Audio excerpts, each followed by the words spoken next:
Hey guys, LevelCap here. Today is Monday, which means it's time for an episode of Loadout, the series where you guys, the viewers, get to pick a gun and customization for me to use. The way you do this is you leave a comment down below letting me know what kind of weapon and accessories you'd like me to run with, and I will pick one of the top rated comments for the next episode. Today's top comment comes from Fallout Knight. It says, Fallout New Vegas NCR Veteran Ranger Sniper Loadout. That is a mouthful. For this class, we'll be playing Recon with an M98B with an 8 or 20 times scope. I obviously went for the 8 times scope here, and we're going to be using a rangefinder, which is pretty much useless with an 8 times scope unless you're sniping insanely long distances. Then we have a muzzle brake, straight pull bolt. Gadget number 1 will be spawn beacon. Gadget number 2 will be motion balls. Then we'll have a Bowie knife and the sniper upgrade. War never changes. You said you hardly get to use this little gem of a rifle, so here you go. Keep fighting the good fight. Now, the M98B is one of my favorite 3 top bolt-action rifles in Battlefield 4, up there with the SRR-61 and the JNG 90. I absolutely love all 3 of those bolt-action rifles. They're very good at long-range engagements. I don't really believe in trying to use sniper rifles for more aggressive recon close quarter fighting. I just think it's more of a, hey, if you want to look cool, you can play that way, but it's really not that effective. If you want to go in CQB, then pick a different class. So as far as long range goes, those are my 3 main rifles, and the M98B has an incredibly fast muzzle velocity and great damage at a distance. So if you don't manage to hit your headshot target at a distance, you'll still do very good body shot damage. And many targets already have a good amount of damage done to them, or if people are already shooting at them, you don't necessarily always have to hit that headshot to get a one-shot kill. Hitting those long distance headshots is definitely one of those things that sets Battlefield apart from other games out there. Not only does it have the range to do long distance sniping consistently, and there's not a lot of other shooters out there that do this well, but also requiring the headshot for that one-shot kill. It's pretty unique to this game in terms of bolt action long range snipers, because it's very, very hard to do, especially accounting for drop, bullet travel time, speed of your enemy. There's a lot of factors going on in this game that makes sniping challenging, but also fun at the same time. Now, do real-life snipers actually aim for the head when going for long-range targets? Well, not really. I actually read American Sniper, and Chris Kyle talks about sniping in real life and that he never really aimed for the head. In fact, he almost always aims center mass because it's the biggest target. It pretty much guarantees you or gives you the best chances of getting a hit, and most people weren't wearing body armor that could withstand the penetration rounds of the rifles that they were using, at least in that specific combat situation.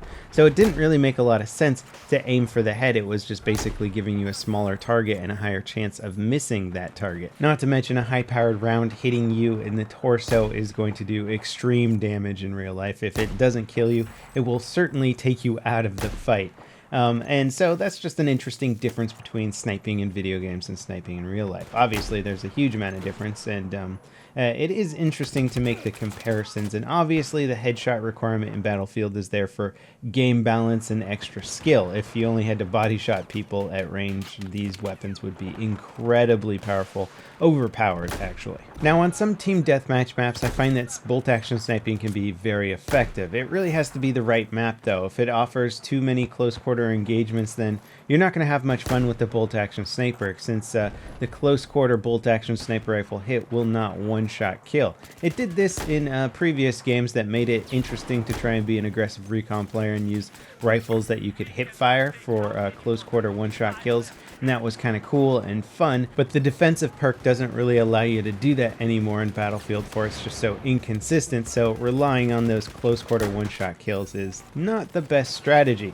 You want to keep your distance whenever possible, and I find that Rush is the more consistent game mode for being able to do well with a bolt action sniper. It can be okay in Conquest sometimes, but you have to be in the right situation, and Conquest is so open and flanky that people can often get closer to you before you realize it, since there's no sort of linear map design in Conquest. As a sniper, you have to make sure targets don't get close to you, and having to worry about a 360-degree range makes it very hard to do that. And as you can see, I'm playing some good old-fashioned Metro Rush, which is as clustery as it always was.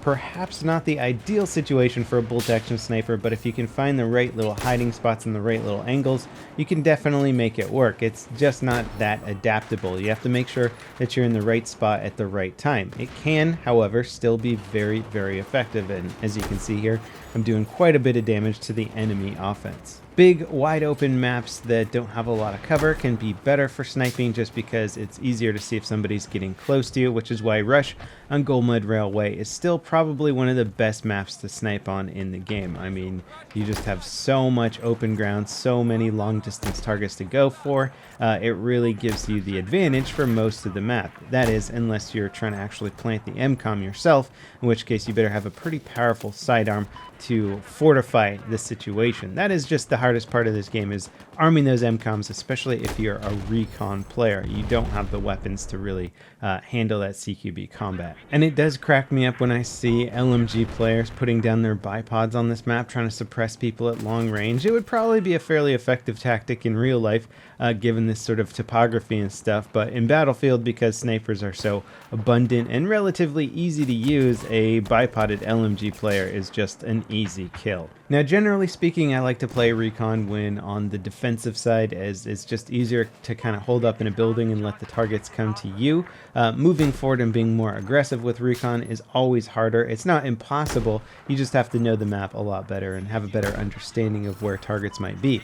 Also, you're going to find yourself in more situations where you have to play offensively and really aggressively, maybe even go for the MCOM yourself. So it's less ideal to be offensive with the recon class and more ideal to be defensive. Now, I generally don't put any sort of muzzle attachment on my sniper rifles, but now that I'm thinking about it, the muzzle brake doesn't really hurt this rifle that much. In fact, the muzzle brake is basically supposed to make it so that your absolute accuracy returns to normal at a slower rate, so that burst firing or tap firing is not going to be as effective with fully automatic weapons. However, with a bolt action weapon, I imagine you probably have enough time for it to return, so using a muzzle brake on this is probably just fine. I mean, it reduces that recoil, which isn't a big deal overall. It'll just make it a little bit easier to see if your shot hit your target with the initial shot. So I guess there's really no harm in putting a muzzle brake on a bolt action rifle. And when it comes to the rangefinder on this loadout, there's no harm in it really, but I think ultimately when it comes down to my personal preference, I would rather just have a variable zoom scope, as I think I'm more accurate when I use that versus the rangefinder to try and gauge how far I should aim over a target's head. But anyway, that wraps it up for today's episode of Loadout. The M98B is a total beast. I love using this sniper rifle.